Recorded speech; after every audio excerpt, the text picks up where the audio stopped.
la introducción de un nuevo tipo de actividad con esa finalidad.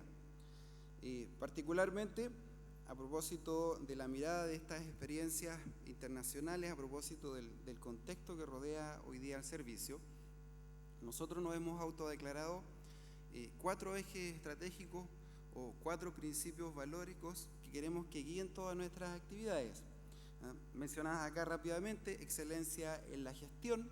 El concepto de gestión es bastante poderoso e implica muchas cosas desde el punto de vista organizacional, y es un tremendo desafío revisar precisamente las cosas que hacemos bajo esta declaración.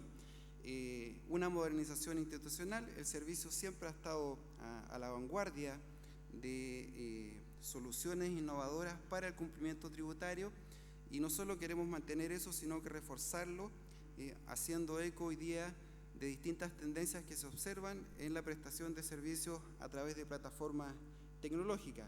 Indudablemente nuestro principal activo siguen siendo las personas, y en ese contexto también estamos revisando nuestras estrategias para el desarrollo de las personas, de nuestros funcionarios, y un fortalecimiento particular de las comunicaciones tanto internas como externas. Probablemente este tipo de actividades tienen que ver con este último eje. Antes de entrar en materia, quería contarles un pequeño contexto. Aquí en la lámina se muestra una serie asociada a la tasa de evasión del IVA, que en el año 2014 se sitúa en el 22%. Quizás no sé, ustedes saben que la tasa de evasión en Chile está en torno al 22%. A mí no me ha ido bien con esa pregunta en distintas charlas que he hecho. Lo que me ha ocurrido es que en general las personas no sabemos este dato. Y si no sabemos este dato, quizás tampoco sabemos qué implicancias tiene para el país, para las empresas, o en este caso para las empresas, las familias empresarias. ¿Qué significa que en Chile tengamos una tasa de evasión del 22%? Aquí lo que hacemos desde el punto de vista técnico es comparar el IVA recaudado con aquel IVA que resultaría del consumo neto nacional, y eso produce una brecha que implica que no se están ingresando 22,2% en relación a la carga tributaria efectivamente ingresada. Y esos son bastantes recursos que van quedando fuera del sistema, particularmente para los planes que se desarrollan actualmente, por ejemplo, en temas de educación. Y la expectativa que uno tendría como administración tributaria es que no solo saber este valor, no solo saber qué implicancias tiene, sino cómo como comunidad nos hacemos cargo de trabajar esta situación. Porque evidentemente una tasa de evasión alta en el IVA implica una lesión a distintos intereses, no solo la recaudación del servicio, del fisco en este caso, a través del fisco, no solo en términos de funcionamiento de los mercados, sino que la lesión que ello representa para la comunidad en general. Entonces, una pregunta válida acá es, bueno, ¿qué factores están detrás de esto? ¿Es la evasión? Esta intención de no querer pagar impuestos, o pueden haber otros factores que puedan estar detrás de esta tasa de incumplimiento. Y ahí el director hablaba de el conocimiento de la ley tributaria, un tema que siempre surge y se discute cuáles debieran ser los alcances de la ley tributaria, cómo debiera utilizarse, cómo debiera implementarse. Y nosotros la verdad que hemos tratado de trabajar este aspecto a través de nuestras plataformas, de nuestras soluciones, a través de Internet principalmente, que nos ayudan a que los contribuyentes cumplan con sus obligaciones tributarias. En otras ocasiones son simplemente errores, puede haber también una actitud negligente, y evidentemente nos vamos acercando a un pequeño grupo de contribuyentes que derechamente no quiere cumplir con las obligaciones tributarias, está dispuesto a incurrir en algún tipo de conducta que se traduce en una evasión que pasa a formar parte de este indicador. Pero con esto también le estoy diciendo que a estos factores se deben mirar, se deben analizar y se deben tratar de mitigar utilizando distintos tipos de actividades. ¿Qué nos dice la OECD? como ustedes saben, una entidad que ha estudiado muchísimo el funcionamiento de los sistemas tributarios, entre otras materias. Este estudio lo hace con el apoyo de los países miembros. Chile es un país miembro de la OECD, y además lo hace en conjunción con otros organismos multilaterales como el Fondo Monetario Internacional. Y ellos sostienen, y nosotros estamos de acuerdo, que el nivel de cumplimiento tributario está en parte determinado por el nivel de confianza que los contribuyentes tienen en el funcionamiento del sistema tributario, lo que a su turno implica el rol de la administración tributaria. Y en ese sentido también declaran la OECD y los demás organismos que hay que tener mucho cuidado con aquellas situaciones, con aquellos comportamientos que son dejados sin tratamiento, porque esas situaciones dejadas sin tratamiento a la larga se empiezan a reproducir, y los contribuyentes que quieren cumplir con sus obligaciones tributarias se pueden ver enfrentados al dilema de decir, bueno, me dedico a otra cosa o me sumo a esta situación de incumplimiento tributario. Y ahí nosotros como Administración Tributaria estamos hoy día muy preocupados de que estas distintas situaciones tengan asociada algún tipo de estrategia, algún tipo de actividad.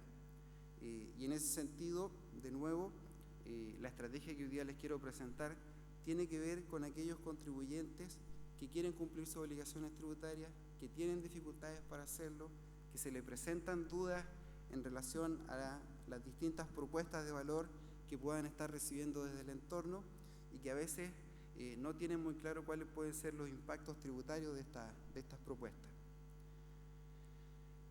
Dentro del contexto interno, local, a nivel de impuesto a la renta, hoy día estamos en pleno proceso de operación renta. Un dato categórico, casi el 100% de las declaraciones de renta se hacen a través de Internet. Y si uno ve lo que sucede en otros países, la verdad es que este es un desempeño de clase mundial. Yo me atrevería a decir que estamos dentro de los 3 o primeros 5 lugares en materia de facilitación de la declaración de renta a través de medios tecnológicos. Y fíjense de que las 3,3 millones de declaraciones que se esperan este mes, 2 millones de ellas van a ser a contar de una propuesta, de una declaración prellenada que le hace el servicio, haciendo uso justamente de estas plataformas. En materia de IVA sucede algo parecido. 14 millones de declaraciones se reciben en un año normal, 97% de ellas se procesan a través de Internet.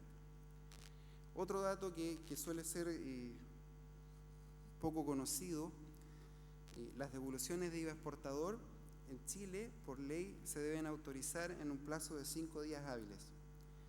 De nuevo, si uno mira lo que sucede en otros países, este es probablemente el plazo más corto en todos los sistemas tributarios observados. Y el exportador que se encuentra al día en sus obligaciones tributarias, que no presenta situaciones relevantes en sus facturas, va a recibir efectivamente la autorización de devolución en este plazo. Y yo creo, y lo que he visto en otros lugares, es que eso no es cierto en esos otros lugares donde también se utilizan sistemas de devoluciones a los exportadores. Por último, en cuanto al registro de los contribuyentes, su enrolamiento, la actualización de sus atributos, estamos haciendo esfuerzos para incrementar notablemente los porcentajes que aquí se señalan. La gran mayoría de los inicios de las nuevas empresas lo hacen su inscripción a través de Internet, y lo mismo para aquellas empresas que no les resultó el negocio, también la gran mayoría de estos trámites ya se hacen completamente a través de Internet. Hay un contexto en desarrollo de tipo internacional. Aquí aparece un concepto anglosajón, BEPS, que dice relación con estas conductas observadas a nivel mundial que implican el traslado de los beneficios, la pérdida de potestad tributaria, la reducción de la base tributaria nacional a través de estas situaciones. Y el tema es de tal magnitud y de tal preocupación que la OECD con los países asociados formularon un plan de acción en el año 2013. Y ese plan de acción se basa a su vez en una cantidad importante de reportes técnicos que tratan de analizar y describir distintas situaciones que explican el cumplimiento tributario. Al lado, también en inglés, aparece un reporte específico que tiene que ver con las personas de altos ingresos o patrimonios, donde lo que se hace es relevar precisamente que la administración tributaria debe utilizar diferentes fórmulas, diferentes tipos de actividades para promover el cumplimiento tributario. Y entre ellas aparece como una fórmula propuesta estos acuerdos de colaboración o de promoción del cumplimiento tributario. Abajo, un pequeño zoom a los temas de la reforma tributaria. Hacia la izquierda aparece este procedimiento voluntario que estuvo vigente el año pasado, que en el servicio se conocía como la declaración voluntaria de bienes y renta en el extranjero, con un impuesto de 8%, donde alrededor de 7.300 contribuyentes efectuaron una declaración contándole al servicio qué bienes y rentas tenían en el extranjero y que en su oportunidad no habían cumplido con la obligación tributaria. Y quizás este es uno de los ejemplos que permiten demostrar que este tipo de actividades colaborativas, preventivas o de autorregulación son tan eficientes como las otras, las de tipo correctivo, en donde el servicio entra a hacer una auditoría y también a aplicar sanciones. Y en este sentido, este procedimiento que trajo la Ley 20.780 de reforma tributaria se diseñó considerando precisamente las recomendaciones de la OECD. No es un diseño que obedezca a la mirada particular de un grupo de personas en Chile, es un diseño que se adhirió al estándar internacional que hacía recomendable la OECD y también la GAFI, este grupo de acción financiera que se relaciona con otras actividades, ¿cierto?, no tributarias como el lavado de activos, el financiamiento de ciertas actividades. Entonces, este procedimiento voluntario recoge en buena parte el espíritu de las actividades colaborativas y preventivas. También trae la reforma tributaria un régimen simplificado 14 ter para los pequeños contribuyentes. A la fecha ya van más de 200.000 contribuyentes que se han adherido a este régimen. Es un régimen que en esencia lo que trata de hacer es medir la obligación tributaria en base al flujo de caja y no en base a una situación de vengada, precisamente porque este segmento de contribuyentes tiene que recibir algún tipo de apoyo desde el punto de vista del sistema tributario para que puedan ejercer sus actividades sin mayores restricciones. Y en ese sentido el servicio está disponibilizando para este tipo de contribuyentes también soluciones electrónicas específicas. Por último, y ustedes saben que a contar de este año se tiene que empezar a optar por algunos de los regímenes tributarios permanentes que van a estar vigentes a contar del año 2017, lo que se conoce como la renta atribuida o el régimen semi-integrado. Y en este contexto, en este abanico de distintas actividades que el servicio utiliza para velar por el correcto cumplimiento de las obligaciones tributarias, hoy día en base a un modelo de gestión de cumplimiento tributario, han ocurrido diferentes cosas. En la Ley 20.780 se señala la creación de una subdirección de asistencia, y esa subdirección comenzó su operación en octubre del 2014 y ha estado realizando y llevando adelante distintos procesos precisamente con el objetivo de apoyar a los contribuyentes en el cumplimiento de sus obligaciones. Y en el ámbito de cómo queremos relacionarnos con los contribuyentes y siguiendo las tendencias actuales, la ley introduce la posibilidad de realizar notificaciones electrónicas y de llevar expedientes electrónicos. Esto implicaría que en el muy corto plazo cierto tipo de fiscalizaciones se van a poder hacer completamente de manera remota o a través de la red. Ya no va a ser necesario que un contribuyente que tiene una situación tributaria de mediano impacto tenga que ir a una oficina de servicio. Hoy día, de hecho, estamos lanzando el expediente electrónico que les va a permitir a los contribuyentes subir estos antecedentes que le van a poder permitir explicarle al servicio en qué pueden fundarse aquellas situaciones, aquellas brechas tributarias que se han observado, por ejemplo, cuando se hace la declaración de renta. También la reforma introdujo la postergación del IVA para los pequeños contribuyentes. Esa norma está vigente desde enero del año 2015, ¿no? Y ayer contaba el subsecretario que más de 300.000 contribuyentes ya han hecho uso de esta facilidad que consiste, ¿cierto?, en postergar el pago del IVA en 2 meses respecto del vencimiento original. Y por último, la ley 20.899, que salió ahora en febrero de este año, introduce el término de giro simplificado, que tiene que ver con una realidad que tenemos hoy día, que una cantidad importante de pequeños contribuyentes se mantienen inactivos desde el punto de vista de la realización de la actividad económica, pero para fines tributarios siguen vigentes en los sistemas del servicio, lo que implica una cantidad importante de obligaciones tributarias de entrega de información particularmente, que ya no son necesarias.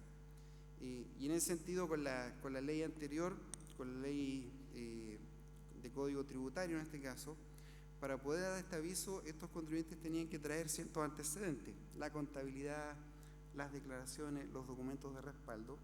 Y la verdad que cuando un contribuyente de este segmento en particular ya no está ejerciendo las actividades, lo que sucede en la práctica es que esos antecedentes ya no están, o están desactualizados, o se quedaron en algún lugar por ahí que hoy día es difícil de recuperar. Entonces lo que hace la ley es autorizar al servicio a declarar un término de giro simplificado si al cabo de 36 periodos mensuales el contribuyente no registra ningún tipo de movimiento y no tiene deudas tributarias.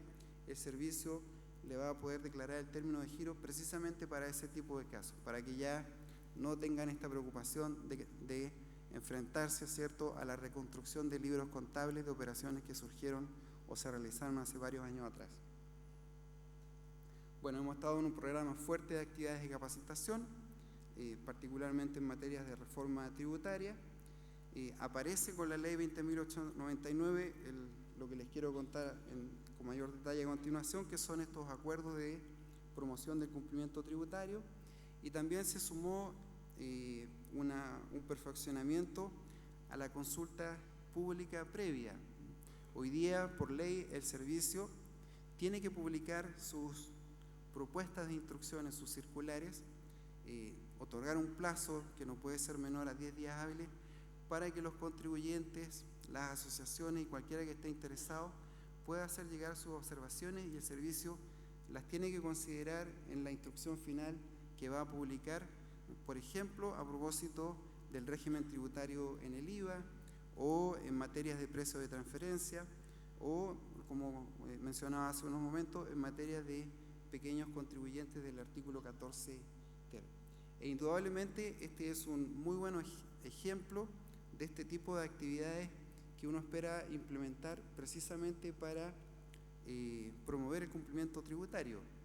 Con este instrumento de la consulta pública, evidentemente la circular o la instrucción formal que emite después el servicio va a recoger en buena parte todas estas inquietudes que se puedan haber recibido de manera previa, y en ese sentido después, cuando ya toca hacer las declaraciones de impuestos, se esperaría que ese tipo de situaciones no den lugar a situaciones de incumplimiento tributario por error, desconocimiento o disenso.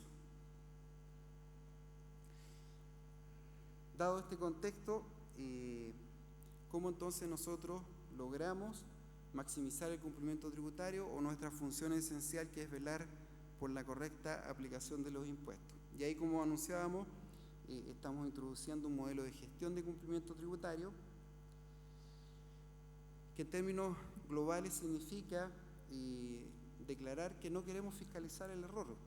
Si un contribuyente comete un error y es un contribuyente que está dispuesto a cumplir sus obligaciones tributarias, el servicio tiene que ofrecerle soluciones amistosas, colaborativas, hoy día preferentemente a través de Internet, de modo tal que no estemos generando una auditoría por una situación que puede ser menor desde el punto de vista del impacto tributario, pero que puede causar una gran preocupación a ese contribuyente que puede haberse enfrentado a estas revisiones.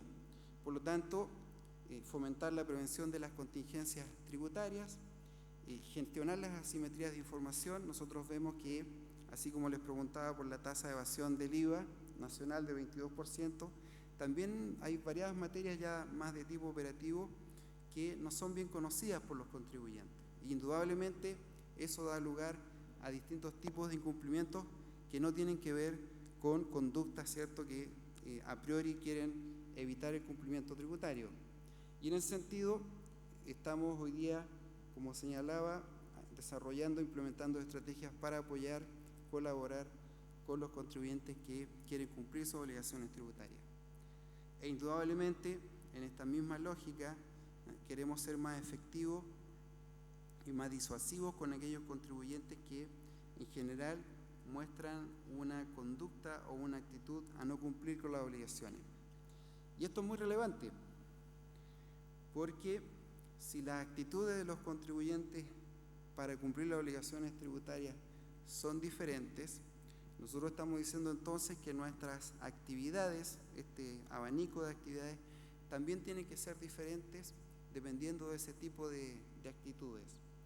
Y ahí lo que uno trataría de hacer entonces es mirar cuál es la actitud de los contribuyentes, cuál es la actitud de los intermediarios tributarios o colaboradores,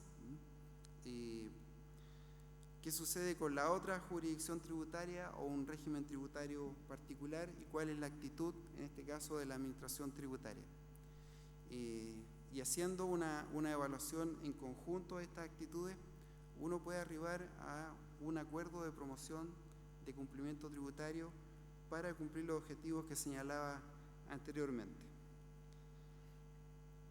Y en cuanto al modelo, nosotros tratamos hoy día, y de hecho lo estamos realizando con nuevas plataformas, se hizo una importante inversión tecnológica, estamos midiendo qué sucede con la obligación de registro, esto de estar enrolado en el Servicio de Impuesto Interno, qué sucede con la entrega de información, qué sucede con la declaración de los impuestos y, indudablemente, qué sucede con los pagos. Y en ese sentido, estamos utilizando esto que hemos denominado los segmentos de interés, en términos generales, una agrupación de contribuyentes que comparte ciertos atributos en cuanto a obligaciones tributarias, desarrollo de actividades, modelos de negocio y niveles de cumplimiento tributario. Y respecto a estos segmentos, lo que estamos haciendo hoy día es medir sus brechas y sus riesgos tributarios. Viene alguna información adelante a propósito de un segmento teórico de personas naturales de altos patrimonios e ingresos. Y en función de eso, en función de este cálculo de brecha y riesgo, la idea no es salir a fiscalizar, a empezar a hacer auditorías, revisiones de oficina, sino primero tratar de explicar, como les preguntaba en el caso del IVA, cuáles son los factores que están detrás de esos incumplimientos, de esas brechas. Y de nuevo, estamos en presencia de situaciones de error, desconocimiento, disenso, o efectivamente estamos mirando contribuyentes que han decidido no cumplir con sus obligaciones tributarias. Y en ese sentido estamos privilegiando las acciones, nosotros las llamamos así, las acciones estructurales. Son acciones estructurales porque nos permiten filtrar o gestionar estas situaciones que implican que no hay una intención de incumplimiento y que indudablemente ahorran costos de cumplimiento a los contribuyentes y costos de fiscalización al servicio. De manera tal que logremos proporcionalidad entre los riesgos de cumplimiento tributario y las actividades que desarrolla el servicio. Y ya entrando un poco quizás al segmento que más se relaciona con ustedes, la OECD ha hecho variados reportes del contexto tributario de las personas de altos ingresos y patrimonio y parte reconociendo muchas cosas que hay que considerar en el desarrollo de las actividades. Por ejemplo, la complejidad de las operaciones que suelen caracterizar a este segmento de contribuyentes. El impacto que los esquemas que se utilizan en torno a estas operaciones pueden tener en la recaudación, en el funcionamiento del mercado, en la ciudadanía. Importante, y este es un estudio técnico de la OECD, el segmento es el segundo mercado objetivo de la planificación fiscal agresiva. Y de nuevo, cómo esto puede influenciar la integridad del sistema tributario si estas prácticas o estas situaciones tienen ciertos niveles de nocividad o agresividad, y por otra parte el servicio o la comunidad en general deja sin tratamiento ese tipo de situaciones. Y en ese sentido, de nuevo, queremos privilegiar las acciones estructurales y las preventivas, e indudablemente, tratándose de esos contribuyentes que no quieren cumplir, que tienen un comportamiento agresivo o nocivo, vamos a fiscalizar y vamos a aplicar las sanciones de acuerdo a lo que hacemos tradicionalmente. Aquí viene el pequeño estudio de este segmento, ¿cierto?, respecto del cual yo mencionaba que hoy día estamos calculando brechas y riesgos. Para 24.000 contribuyentes se hace este análisis. Como criterio son contribuyentes que tienen rentas sobre $1 millón, muestran una alta participación en bienes o sociedades y suelen tener inversiones en el extranjero. Y para estos 24.000 contribuyentes, un 46% de ellos, de acuerdo a la información disponible en las bases de datos del Servicio de Impuesto Interno, que no necesariamente es toda la información, el 46% de ellos tiene un patrimonio superior a los 1.000 millones de pesos. 40% de estos contribuyentes se ubican en la zona oriente y 81% de ellos tienen participación en sociedades o empresas. Por el lado de la gestión del cumplimiento tributario, brechas. El 21% de estos contribuyentes no está enrolado en el servicio. Entonces, acabamos de decir que son contribuyentes que tienen un patrimonio superior a los 1.000 millones de pesos. Entonces uno esperaría que eso produzca algún tipo de rentabilidad, rentabilidad que por regla general se tiene que considerar en la base gravable de las personas, pero sin embargo un 21% de estas personas no está enrolado en impuestos internos. Por el lado de informar, solamente 2.000 personas señalan que tienen inversión en el extranjero, y puede que el dato esté bien, pero si capturamos el dato de este procedimiento voluntario de declaración de bienes y renta en el extranjero con un impuesto de 8%, donde yo mencionaba que 7.300 contribuyentes se adhirieron a él, y que bien que lo hayan hecho, tenemos una brecha, porque estamos diciendo que solamente 2.000 estaban entregando su información de inversión en el extranjero. Entonces, si yo sumo los 7.300 y estos 2.000, estamos diciendo que en general el 75% de los contribuyentes no entregaba su información de inversión en el extranjero. Por el lado de declarar, por ejemplo, el impuesto a la renta, de este grupo un 4% no ha cumplido con la obligación de presentar su formulario de renta el año pasado, pero de nuevo, esto no implica hasta acá que son personas que hayan querido incumplir la obligación tributaria. Quizás no necesariamente saben que tienen que enrolarse en impuestos internos, no necesariamente saben que tienen que entregar la información de su inversión en el exterior, no necesariamente saben que están obligados a presentar una declaración anual de impuesto a la renta. De los que sí declaran, un 6% de ellos mantiene algún tipo de deuda tributaria. Y de nuevo puede ser un valor llamativo pensando en que ya hemos dicho que estas personas tienen a lo menos un patrimonio de 1.000 millones de pesos. Y uno esperaría, por lo tanto, que no tuviesen deudas tributarias, sin perjuicio de aquellas que se puedan estar discutiendo, ¿cierto?, en